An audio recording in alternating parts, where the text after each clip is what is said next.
온누리교회 성도 여러분, 안녕하십니까? 주님의 말씀을 함께 나누며 떨어져 있지만 더 가까워지는 시간, 우리 시간입니다. 요즘 날씨가 더운데 잘 주무셨습니까? 건강관리 잘 하시기 바랍니다. 코로나 바이러스가 많이 누그러졌다고 하지만은 여전히 조심을 많이 하셔야 됩니다. 그리고 건강관리 조심하시고 또 서로들 간에 또 안부도 물어보시고 그렇게 하시기 바랍니다. 우리 말씀 듣기 전에 또 기도하겠습니다. 사랑하는 하나님 아버지, 주님 앞에 나왔습니다. 말씀 앞에 나왔습니다. 우리 사랑하는 성도들 늘 하루를 말씀으로 시작합니다. 주님께서 또 하루 또 살아가기에 넉넉한 말씀을 주시는 것 너무나 감사합니다. 오늘도 사모하는 마음으로 나온 그 심령들 주께서 위로해 주시고 꼭 필요한 말씀으로 그들의 마음을 채워 주시옵소서. 우리 성도님들 건강 지켜주시고 또 이 환난의 시기에 더 말씀에 집중해서 큰 은혜가 임하는, 오히려 이 코로나 바이러스 기간 동안 이런 은혜를 주셨다고 또 간증하고 고백하는 우리 성도들 될 수 있도록 도와주시옵소서. 말씀 앞에 나온 모든 성도들을 축복하며 예수님 이름으로 기도합니다. 6월 11일 목요일 말씀 보도록 하겠습니다. 생명의 삶 6월 11일자 말씀입니다. 신명기 29장 22절에서 29절입니다. 다 찾으신 줄 알고 합독하도록 하겠습니다. 시작.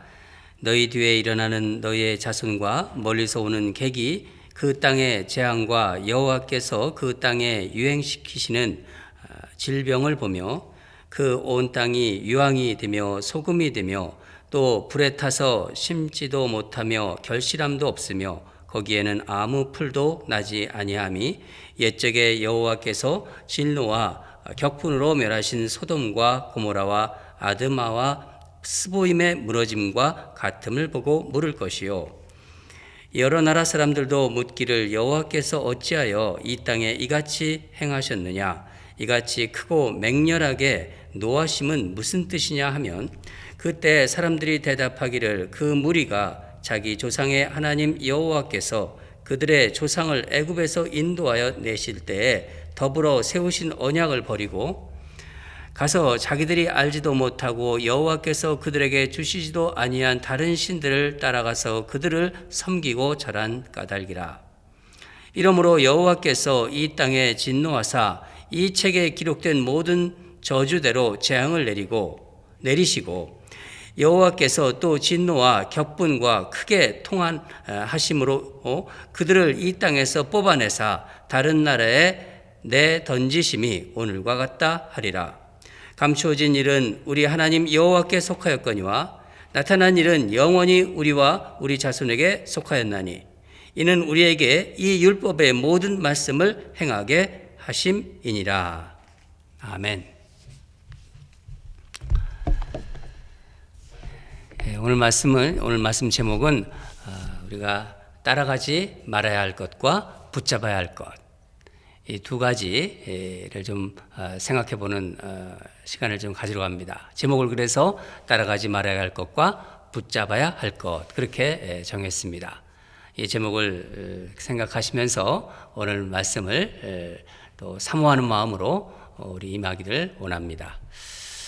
여러분, 지나온 이런 역사를 보면은 정말 이렇게 좀처럼 무너지지가 않을 것 같은 그런 어떤 강대국도 이렇게 힘없이 무너지는 것을 보게 됩니다. 대표적인 나라가 로마 제국 같은 그런 나라라고 생각합니다.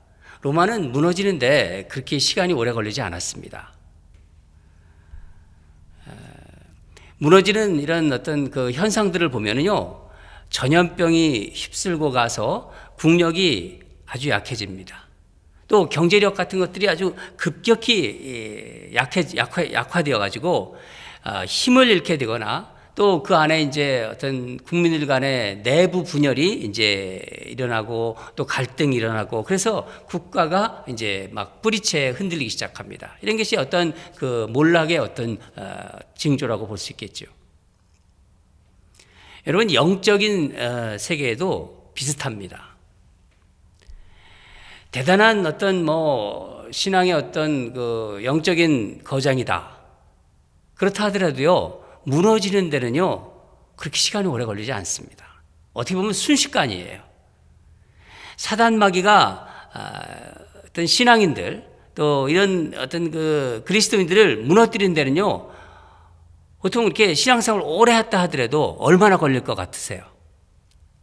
전에도 제가 한번 말씀드린 것 같은데 제가 제자훈련 DTS 받을 때 딘 셔먼이란 그 강사한테 그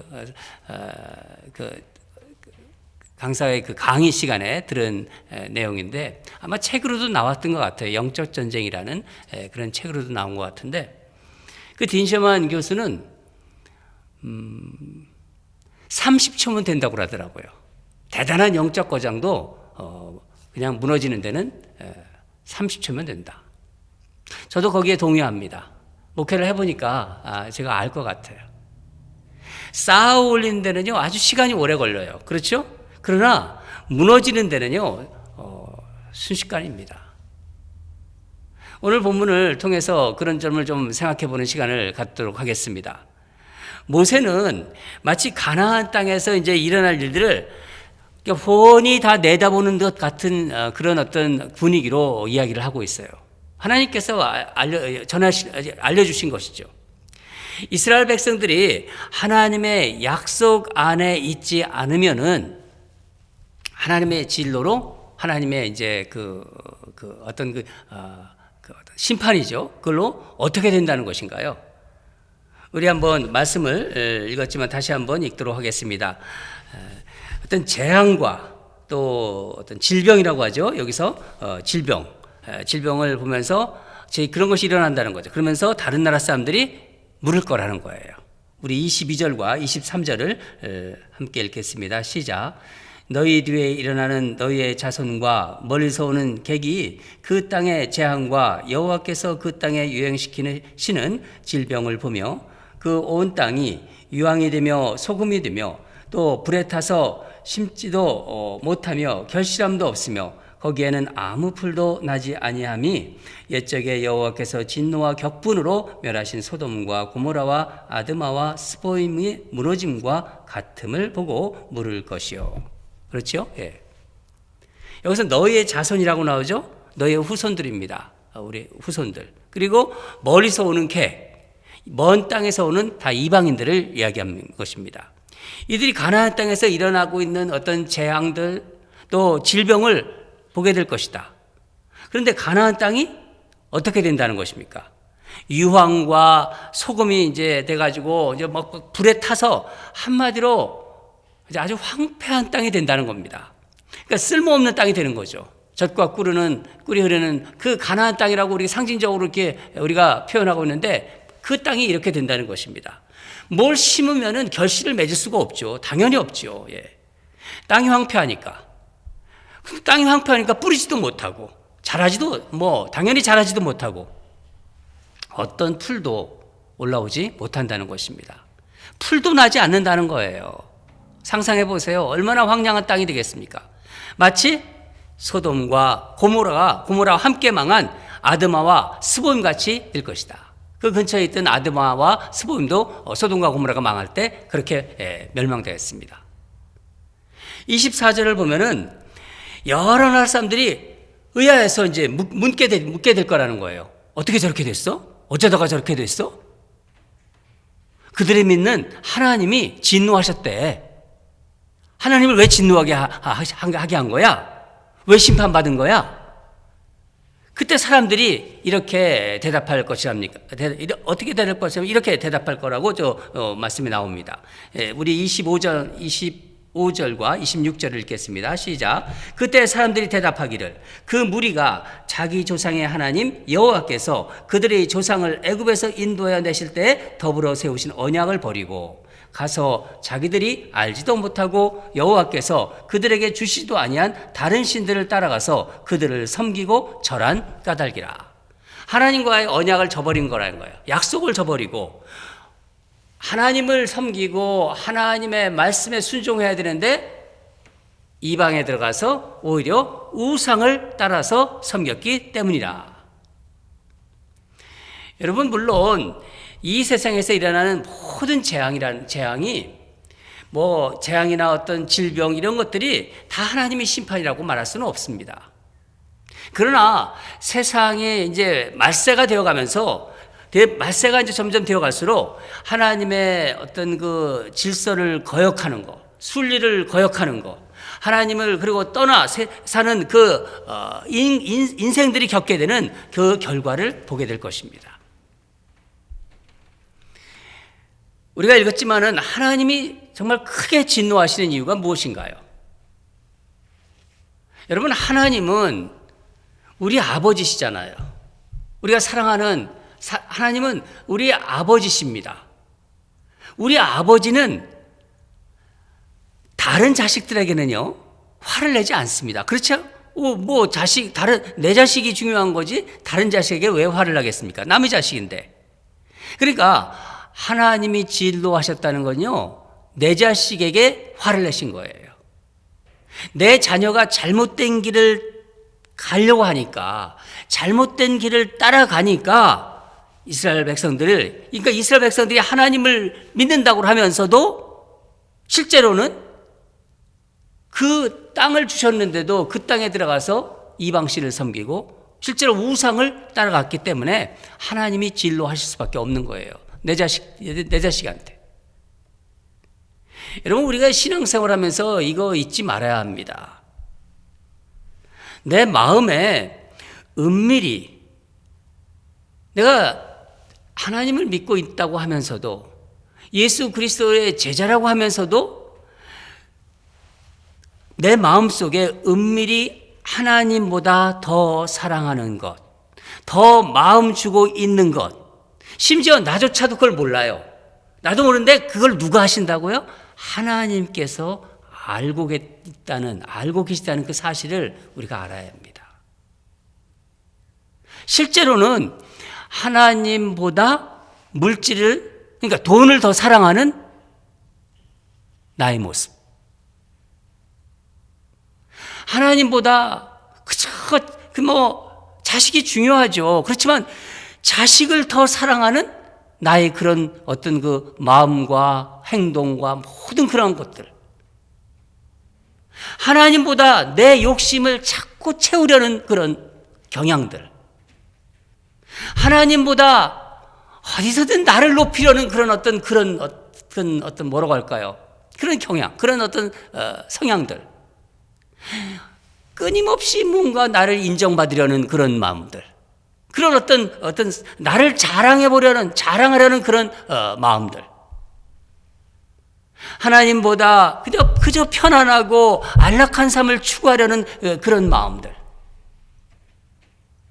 이게 다 눈에 이렇게 다 드러나지 않는다고, 명백하게 드러나지 않는다고 우상이 아닌 게 아니에요. 우리가 늘 경계해야 될 우상들입니다. 하나님은 우리 마음의 중심이, 내 마음 중심에 무엇이 자리 잡고 있는지 다 알고 계신 분이에요. 우리 마음의 중심을 보신다고 하셨잖아요. 우리 마음을 다 꿰뚫어 보고 계신 분이라는 것을 우리가 신앙생활 하면서 잊지 말아야 합니다. 그것이 때로는 두려움으로 오겠지만요, 그렇기 때문에 더 하나님께 더 의지할 수 있고 하나님이 내 마음을 아시기 때문에 더 우리는 투명하게 살아갈 수가 있는 것입니다. 그러니까 하나님 앞에서는요, 마음속에 깊이 있는 생각도 다 숨길 수가 없는 거예요. 사람들은 모른다고 할지만은요, 하나님은 알고 계시다. 그래서 하나님 앞에서는 제가 어제도 말씀드렸나요? 그냥 영적으로는 다 벌거벗는 거예요. 말씀 앞에서는 언제나 다 벌거벗고 말씀 앞에 나오는 겁니다. 저도 벌거벗고, 저도 목사지만은 그런 거 다 내려놓고 그냥 말씀 앞에 나오는 겁니다. 여러분도 다 영적으로는 벌거벗고 하나님 앞에 나오는 거예요. 사도 바울이 그를 이제 따르던 데마가 그동안 또 따르는데 데마가 이제 어떻게 되었다고 얘기했습니까? 데마는 이 세상을 사랑해서 나를 버렸노라. 여러분, 우리가 이거 알아야 합니다. 우리 안에 하나님을 믿는 믿음이 그치 우리에게 있다 하더라도 사단 마귀가 정말 이렇게 호시탐탐 우는 사자처럼 우리를 무너뜨리려 한다는 거예요. 그걸 알아야 돼요. 그래서 우리가 세상을 따라가도록 계속 유혹하는 거예요. 세상을 따라가도록. 이게 첫 번째 우리가 주의해야 될 겁니다. 따라가지 말아야 할 것. 사단 마귀가 우리를 무너뜨리려고. 그래서 세상 속으로 집어넣으려고 그래요. 세상 것으로 우리를 집어넣으려고. 따라가지 말아야 되는 것입니다. 첫 번째입니다. 두 번째는 세상을 따라가지 않으면 우리가 꼭 붙잡고 있는 게 있어야 돼요. 꼭 붙잡고 있는 게. 그게 무엇입니까? 하나님의 말씀입니다. 다 같이 29절을 읽겠습니다. 29절 시작. 감추어진 일은 우리 하나님 여호와께 속하였거니와 나타난 일은 영원히 우리와 우리 자손에게 속하였나니 이는 우리에게 이 율법의 모든 말씀을 행하게 하심이니라. 아멘. 이 말씀이 좀 이렇게 척 읽었을 때 말씀이 탁 들어오는 게 있고 이게 무슨 말씀이지? 그런 게 있어요. 이 말씀도 약간 그런 쪽입니다. 좀 말씀이 약간 좀 어렵다는 느낌도 들죠? 여기서 감추어진 일은 하나님께 속해 있다. 그럼 나타난 일은 우리와 우리 자손들에게 속해 있다. 그래서 우리가 하나님 말씀을 듣고 행하게 하려 하심이라. 이렇게 지금 모세는 말하고 있습니다. 이게 무슨 의미일까요? 하나님은 우리에게 필요한 것만 알려주신다는 거예요. 그러니까 우리는 하나님이 계시해 주신 것만 알고 있는 거예요. 하나님이 계시해 주지 않았는데 우리가 알려고 하면 그 문제가 생기는 거예요. 하나님이 보여주시지 않으면요, 어느 누구도 알지 못해요. 그런데 하나님은 모든 것을 다 보여주시는 분이 아니세요. 신학적으로는 이걸 뭐라고 얘기하냐면 계시의 한계성, 그렇게 얘기도 합니다. 계시의 한계성이다. 이런 거라고 설명을 드릴 수 있어요. 하나님 말씀에 우리가 순종하지만 그 말씀에 순종한다고 해서 모든 하나님의 뜻이 드러나게 하지는 않는 경우도 있다는 겁니다. 그러니까 아직 밝혀지지 않고 감추어진 일도 하나님의 주권적 계획과 섭리 안에 있는 거예요. 언젠가는 드러날 수 있겠지만은, 그럼 여기서 지금 나타난 일이라는 건 뭐예요? 나타난 일이라고 얘기하죠? 바로 계시된 말씀입니다. 계시된 말씀. 가나안에 들어갈 백성들, 그 후손들, 그 백성들과 계속된 그 자녀들, 후손들. 그러니까 우리들이 지켜야 될 말씀이죠. 말씀. 저와 여러분이 끝까지 붙잡고 있어야 하는 것을 보여주신. 그게 뭡니까? 계시된 하나님의 말씀. 어떤 의미에서는 성경입니다. 이 말씀을 우리가 일평생 붙잡고 있는 한 세상에 끌려가지 않는다는 거예요.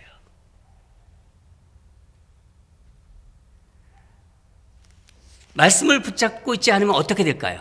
말씀을 붙잡고 있지 않으면 그냥 세상을 따라가게끔 되어 있어요. 전에도 제가 몇 번 말씀드렸습니다. 주일 설교 때도 말씀드린 것 같고, 중간은 없다고 말씀드렸잖아요. 가운데는 없는 거예요. 성경은. 제가 뭐 아니면 도라고 말씀했고, 흑백이라는 거예요. 그러니까 검정 아니면 흰색입니다. 공유 아니면 X입니다. 중간은 없는 거예요. 이스라엘 백성처럼 우상을 섬기게 된다는 거예요. 말씀을 붙잡고 있지 않으면. 세상을 쫓아가면 점점 어떻게 되죠? 말씀에서 점점 멀어지는 것입니다. 그러면 나는 잘 아는데 나에게 자꾸 세상적인 것을 쫓아가는 경향이 있다. 나는 그런 경향이 있다. 그렇게 생각하는 분도 있을 거예요. 목사님, 내가 하나님 믿고 있지만은 내 성향이 자꾸 세상적을 것을 쫓아가는 경향이 있습니다. 어떻게 끊어야 하죠? 하나님이 주신 믿음으로 끊어버려야 되는 거예요. 믿음으로 이 계속 악된 악순환을 잘라버려야 되는 거예요. 그때 우리가 하나님을 믿을 때 하나님께서 우리에게 성령을 주십니다. 그 성령님께 구하는 거예요. 예수님도 당신을 무너뜨리려는 사단 마귀의 유혹을 뭘로 물리치셨습니까? 말씀으로 물리치셨습니다. 여러분, 우리 안에는요, 성령님이 계세요. 우리가 우리의 죄성과 연약함 때문에 때때로 넘어질 수 있지만은 그래도 끝까지 말씀을 붙잡고 있으면요, 다시 일어날 수 있는 거예요. 예수님의 영인 성령을 따라 하면요, 육체의 소욕을 거스를 수 있는 것입니다. 갈라디아서 5장 16절에 사도 바울이 이렇게 얘기했습니다. 내가 이르노니 너희는 성령을 따라 행하라. 그리하면 육체의 욕심을 이루지 아니하리라. 아멘. 하나님께서 내가 엎어져 있으면은요, 내가 성령님께 간절히 구하면은요, 다시 일어날 수 있는 은혜를 주십니다. 좀 신앙생활에서 좀 이렇게 내려앉아 있다. 어떻게 지금 그런 어떤 상황이 있다 그러면은 하나님께 구하는 거예요. 그 마음을 가지고 내게 주신 그 믿음의 씨앗을 가지고 성령께 구하는 거예요. 그러면 다시 일어날 은혜를 주십니다. 하나님의 자녀인 우리가 따라가야지 말 것과 그러기 위해서 끝까지 붙잡아야 할 것을 오늘 아침에 말씀해 주셨습니다. 여러분, 오늘도 우리가 이렇게 말씀으로 시작하지 않습니까? 아침에 이 말씀을 붙잡고 있는 한 말씀이 우리를 회복시킬 것이고 복된 길로 인도하실 것입니다. 믿으시죠? 우리 다 같이 기도하겠습니다. 사랑하는 하나님 아버지, 우리가 이 땅을 살면서 하나님의 자녀로 산다고 하지만은 때때로 넘어질 때가 있습니다. 실패할 때가 있습니다. 또 믿음이 다운될 때가 있습니다. 그러나 우리가 따라가야지 하지 말 것과 끝까지 붙잡아야 할 것을 오늘 이 신명기 말씀을 통해서 알려주셨습니다. 하나님 아버지, 오늘도 우리 사랑하는 성도들 말씀 붙잡고 시작합니다. 말씀 안에서 역사하시는 그 능력을 믿습니다. 하나님 아버지, 주께서 주신 말씀으로 오늘도 정말 주님이 주시는 그 힘으로 말씀의 능력으로 거뜬하게 살아가는 우리 성도들 되게 하여 주시옵소서. 끝까지 말씀 붙잡고 걸어가는 우리 성도들, 세상에 유혹이 있다 하더라도 따라가지 않는 그런 성도들, 그러면서 주님이 주시는 그 말씀을 안에서 걸어가는 그 행복을 경험하는 우리 성도들 되게 하여 주시옵소서. 감사드리며 예수님 이름으로 기도합니다. 아멘. 기도하는 시간 갖겠습니다. 우리 또 말씀, 하나님이 아침마다 주시는 말씀 가지고 올려드릴 때 참 하나님께서 우리 안에 그 말씀으로 우리를 채우는 그런 어떤 뭐라고 할까요? 그런 것들이 우리에게 들어오는 것 같아요. 말씀으로 나를 채우신다. 세상 것이 들어오지 못하도록 이렇게 말씀을 먼저 꽉 채워주시는 것 같아요. 여러분도 그러시죠? 그러니까 어떤 상황에서도 예수 그리스도가 내 중심이 되게 하소서. 그러기 위해서는요, 말씀으로 하루를 시작하고 말씀으로 하루를 마감하게 하소서. 말씀 갖고 시작하여 말씀으로 하루를 또 마감하는 거예요. 말씀을 사랑하게 하소서. 그런 마음으로, 우리가 그런 마음이 있더라도 우리 성령님께서 도와주셔야 됩니다. 그렇게 우리가 함께 기도하겠습니다. 첫 번째 기도 제목이고요. 두 번째는 이 코로나 바이러스가 이 미국에도 지금 이제 노동절 연휴 끝나고 또 이 흑인 이 플로이드의 사건을 통해서 많은 사람들이 거리에 나와서 평화적인 시위를 하면서 다시 사람들이 모이기 시작하면서 또 미국에도 몇몇 주가 코로나 바이러스가 창궐하고 있습니다. 특별히 또 이 남미, 특히 이 남미에 코로나 바이러스가 지금 퍼져가고 있습니다. 특히 브라질 아주 심하고요. 멕시코 많은 감염자들이 나오고 있습니다. 우리 선교부에서 그 안타까운 마음으로 좀 돕고자 우리 마스크를 이번 주에 지난주에 보냈습니다. 이번 주에 보냈습니다. 모든 것을 중화하고 계신 주님이 이 코로나 바이러스의 환란을 이제 벗어나게 해달라고 우리 간절하게 앞으로 계속해서 기도해야 될 것 같습니다. 우리가 여태까지 많이 기도했지만은 하나님 앞에 우리 이 코로나 바이러스를 정말 하나님 물리쳐 주시옵소서. 우리가 간절히 기도합니다. 특히 멕시코 땅, 또 브라질 땅, 이 남미에 하나님 코로나 바이러스가 참고 저 멀리 인도에도 창궐하고 있습니다. 그래서 이런 것을 이제 주님 막아주시고 다시 우리가 하나님 앞에 정말 겸비한 자로 살아갈 수 있도록 하나님 보호해 주시고 그런 마음을 가지고 우리 두 가지 기도하기를 올려드리겠습니다. 코로나 바이러스에 대해서 기도하고 또 한 가지는 하나님 말씀이 내게 중심이 되게 해달라고 우리 다 같이 통성으로 기도하겠습니다.